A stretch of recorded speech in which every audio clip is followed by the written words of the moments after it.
अस्सलाम वालेकुम नाज़रीन, मैं हूं इरफान लोन। कुफारा टाइम्स के इस स्पेशल इलेक्शन स्पेशल में आपका बहुत बहुत खैर मकदम है। क्योंकि अब हम इलेक्शन स्पेशल्स चला रहे हैं। डीडीसी जो इलेक्शंस हैं उनके सेकंड फेज के लिए परसों यानी नॉमिनेशन जो है वो 16 को बंद हो गई थी। कोई फॉर्म नहीं भर सकता था। कल उनकी जांच पड़ताल भी हुई। यहाँ पे 25 फॉर्म्स टोटल आए हैं। वो इसलिए क्योंकि ये ऐसी वाहिद सीट है जो वुमेन रिजर्व नहीं है कुफारा कॉन्स्टिट्यूंसी में, और बहुत ज्यादा हॉट सीट बन गई है। यहाँ के लिए अब जो नॉमिनीज है उन्होंने अपनी कंपेनिंग भी शुरू की है। वो लोगों के पास जाते हैं, उनसे मिलते हैं, और उन्हीं में से आज हमारे साथ एक डीडीसी नॉमिनी यहाँ पे है। ये है एडवोकेट मीर इरशाद। एडवोकेट मीर इरशाद, आपका बहुत बहुत खैर मकदम और शुक्रिया हमारे इस प्रोग्राम में आने के लिए। बिस्मिल्लाहिर्रहमानिर्रहीम। इरफान साहब, आपका बहुत बहुत शुक्रिया कि आपने मुझे इस प्रोग्राम में बुलाया। एडवोकेट इरशाद साहब, पहले मैं आपसे ये जानना चाहता हूँ, क्योंकि ये हॉट सीट है कि सब यहाँ पे लड़ना चाहते हैं, मैं आपसे ये जानना चाहता हूँ, आपकी जो रिहाइश है बेसिकली वो त्रेहगाम है। ये कॉन्स्टिट्यूएंसी से करीबन आप जो है 12 किलोमीटर दूर रहते हैं, लेकिन फिर भी आप यहाँ पे लड़ना चाहते हैं, इसकी क्या वजह है? इरफान साहब, इसकी दो वजूहत हैं। एक वजह यह है कि जब सीट्स रिजर्व रखी गई तो जो ये arrest while segment assembly segment है कुपवारा कॉन्स्टिट्यूंसी, तो इसमें क्या है कि 3 सीटें रिजर्व रखी गई वुमेन्स के लिए। तो जो यूथ पार्टिसिपेट करना चाहता था तो उनको मौका नहीं मिला पार्टिसिपेट करने का। तो दूसरी बात यह है कि मुझे नहीं लगता कि ये है कि लोगों का काम करने के लिए ये रीजन्स या बाउंड्रियों की जरूरत होती है। जिसको काम करना है वो कहीं भी कर सकता है। नहीं, मेरा मतलब तो ये है ना, क्योंकि हमारे यहाँ पे जो इन इलाकों के मसाइल हैं, आप त्रेहगाम से रहते हैं, आप कादराबाद ब्लॉक आपका है, ऑब्वियसली आपको वहां की जो रिसर्च होगी, वहां के जो मसाइल मालूम होंगे, वो शायद ही आपको इन इलाकों के मालूम होंगे। इसीलिए तो एक पर्टिकुलर शख्स जो उस एरिया का है, उन्हीं को तो खुसूसी तौर पे मैंडेट मिलता है ना। जैसे हमने देखा जो पीपल्स अलायंस है, उन्होंने ऐसे लोगों को मैंडेट दिया जो बेसिकली उस एरिया से हैं। आप जब आएंगे, आपको नहीं लग रहा है एक ट्रस्ट फैक्टर रहेगा, और आपको भी मुश्किलात इसलिए कि उनके मसाइल समझने के लिए।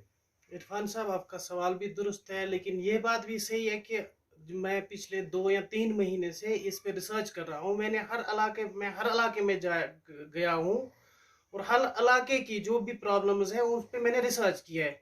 चाहे अगर हम बात करें राशमपुरा की, वहाँ पे वाटर क्राइसिस है। पानी तो है लेकिन वो फिल्ट्रेशन प्लांट फिल्टर्ड पानी नहीं मिल रहा है उनको। दूसरी यह है कि फिल्ट्रेशन प्लांट है लेकिन डिफेक्ट है।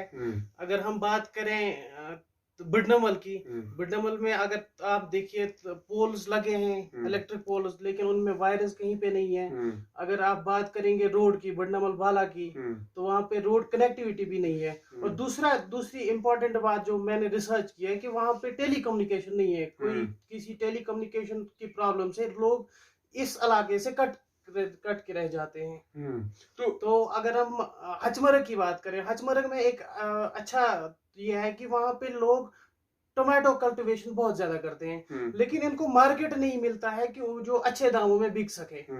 तो अगर हम रंगवाड़ की बात करें, रंगवाड़ पे मैंने रिसर्च की कि 2005 में जो अर्थक्वेक आया था, तो उन लोगों को अभी तक रिहेबिलिटेट नहीं किया गया है, या वो बेसिक फैसिलिटीज जो है वो महरूम रखे गए हैं उनको वहां से।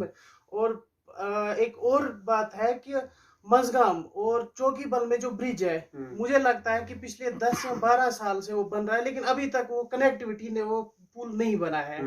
और दूसरी बात, ये बिडनमल की बात ले लीजिए, वहां पे सबसे ज्यादा जो है आलू की पोटैटो कल्टीवेशन ज्यादा होती है, लेकिन इनको भी मार्केट नहीं मिलता है कि उनको अच्छे दाम मिल सके। उनको घर घर जाके वो बेचने पड़ते हैं। तो ये सभी जो है यहाँ जहाँ पे मैंने रिसर्च किया है। एक और इम्पोर्टेंट बात है एजुकेशन के हिसाब से। एजुकेशन ले लीजिए आप, वहां पे जो बिडनमल में है, उन बच्चों को तकरीबन 20 किलोमीटर 25 किलोमीटर जाके एग्जाम देना पड़ता है 10th या 12th का।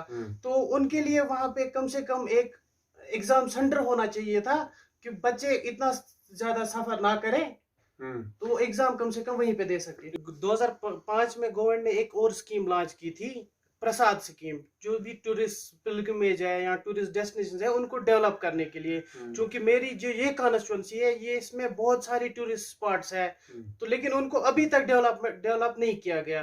तो इस प्रसाद स्कीम के थ्रू अगर हम ये इम्प्लीमेंट करते ग्राउंड पे, तो ये शायद डेवलप हुई होती।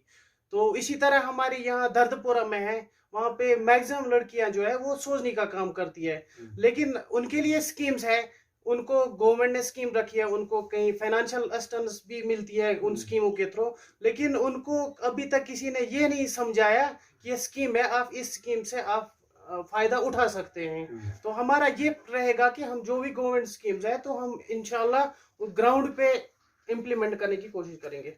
लेकिन ये जो आप बातें बोल रहे हैं, जब मैंने इतने सारे इंटरव्यूज किए, हाँ ये सही बात है कि बहुत सारे लोगों का इन चीजों की तरफ ध्यान नहीं गया। आर्टिकल 370 की बात की गई, पीएचडी की बात की बाकी, लेकिन मैं आपसे और इसी मुद्दे को लेकर जानना चाहता हूँ। क्या आपको नहीं लग रहा है कि इरशाद साहब जब आप आए हैं, क्योंकि आप यूथ पार्टिसिपेशन की बात कर रहे हैं, यहाँ पे जो मैक्सिमम मैंने लोग देखे हैं वो सभी है जो एक ही एज ग्रुप के हैं, 30 से 35 के बिलो बिलो लोग हैं। आपको नहीं लग रहा है कि अगर आप लोगों को वाकई में ऐसा लग रहा था, एक प्लेटफॉर्म बनाना चाहिए था? अगर आपको लग रहा है कि पीएचडी ने जो कैंडिडेट दिए वो सही नहीं है, लेकिन आपको भी तो एक यूनियन, एक प्लेटफॉर्म बनाना चाहिए था ताकि एक ही की तरफ फोकस हो और वाकई में लोगों की रिप्रेजेंटेशन हो। देखिए, जहां तक पीएचडी की बात है, पीपल्स अलायंस की बात है, वहां पे अगर हम देखें तो वहां पे लोग इंटैक्ट है, अपर साइड में जो उनके बासेस है वो इंटैक्ट है, लेकिन ग्राउंड सिचुएशन पे अगर देख लीजिए, वहां पे पीडीपी ने भी कैंडिडेट उठाए हैं, वहां पे नेशनल कॉन्फ्रेंस ने भी कैंडिडेट उठाए हैं, वहां पीपल्स कॉन्फ्रेंस के प्रॉक्सी कैंडिडेट्स भी है। अगर कि उन्होंने दिया है मैंडेट किसी बंदे को, लेकिन प्रॉक्सी कैंडिडेट भी उनका है फील्ड में।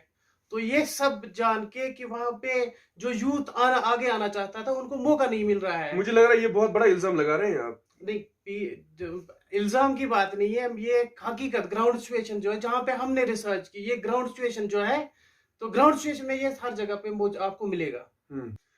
इरशाद साहब, आपने जैसे बात की कि यूथ जो है वो आगे आना चाहते थे, रिजर्वेशन थी वगैरह, यहाँ पे 25 कैंडिडेट है। जहां तक मैंने जब मैं वहां पे था, जिस दिन नॉमिनेशन फॉर्म्स भर रहे थे, वहां 25 में से करीबन 20 लोग वो है जिनकी एज बिलो 35 है। जैसे पीएचडी साथ में आई, उन्होंने एक कैंडिडेट को उठाया। आप लोगों को भी तो साथ में आना चाहिए था ना, ताकि आप किसी एक को सपोर्ट करें, इतने डिविजन्स ना हो। अगर आपको वाकई में लग रहा है कि लोगों को ही रिप्रेजेंट करना था और यूथ पावर को ही आगे ले जाना था। इरफान साहब, आपने बहुत अच्छा सवाल किया। जहां तक पीपल्स अलायंस की बात है, सही बात है, उन्होंने एक कैंडिडेट को नॉमिनेट किया, लेकिन साथ साथ में अगर हम ग्राउंड सिचुएशन देखें, ग्राउंड पे देखें, लेकिन हर किसी पार्टी का कोई ना कोई प्रॉक्सी कैंडिडेट है। ये आप इल्जाम लगा रहे हैं? नहीं, अगरचे वो ऑफिस बियरर्स थे, इल्जाम नहीं लगा रहा हूँ, वो ऑफिस बियरर्स थे। अगर वो आज रिजाइन कर रहे हैं, लगते फिर वो गद्दार है। जब वो अपनी पार्टी से वफा नहीं कर सके तो वो लोगों से वफा क्या कर सकते हैं? आपको लग रहा है वाकई में कि इसकी वजह से मतलब जो वोट्स है वो डिवीजन होंगे? और आप जो बुनियादी तौर पे कह रहे हैं वो ये है कि जो पीएचडी का कैंडिडेट है, अलायंस का जो कैंडिडेट है, बुनियादी तौर पे ग्राउंड लेवल पे कोई वोट ट्रांसफर नहीं हो रहा है? नहीं, बुनियादी तौर पे कोई वोट ट्रांसफर नहीं होगा, और लोगों को इस बारे में पता भी है कि आगे जो ग्राउंड में है कैंडिडेट कौन किस से बिलोंग करता है, किस पार्टी का है, तो लोग इस वक्त सोच समझ के ही वोट करेंगे। ओके, ठीक है। इरशाद साहब, जैसे आपने ये सारी बातें, उनकी रिसर्च की बातें करी, क्या क्या प्रॉब्लम्स है, लेकिन उनके लिए तो हल होना चाहिए ना? एक्चुअली मैं उस फील्ड से हूँ, हम लोगों के काम करने के लिए तो हमने एक प्लान बनाया है, एक वर्कआउट किया है इन प्रॉब्लम्स पे। इंशाल्लाह हम जल्दी ही एक मैनिफेस्टो लाएंगे, तो उसमें सारी इन चीजों का जो हल होगा वो मैनिफेस्टो में होगा इंशाल्लाह। तो मैनिफेस्टो जो है, मुझे लग रहा है, खैर ये तो मैं पहली बार ही देखूंगा। हम उम्मीद करेंगे शायद आप वाकई में वो मैनिफेस्टो लाए। आपको लग रहा है कि मैनिफेस्टो, क्योंकि इस तरह की पॉलिटिक्स जो है वो इतने ग्राउंड लेवल पे, इतनी छोटी तरह के जब इलेक्शन हो रहे हैं, वहां पे काम करेगा? बिल्कुल, जब इंसान की चाहत होगी उन पे काम करने का तो वो इंशाल्लाह जरूर होगा, और हम पूरे मन से वो उस पे काम करने की कोशिश करेंगे। आपका बहुत बहुत शुक्रिया इरशाद साहब, हमारे इस प्रोग्राम में आने के लिए। हम उम्मीद ही करेंगे कि जो कोई भी कैंडिडेट जीते, वो वाकई में लोगों से जो वादे आज कर रहे हैं उन पे खरा उतरे। आपका बहुत बहुत शुक्रिया। शुक्रिया।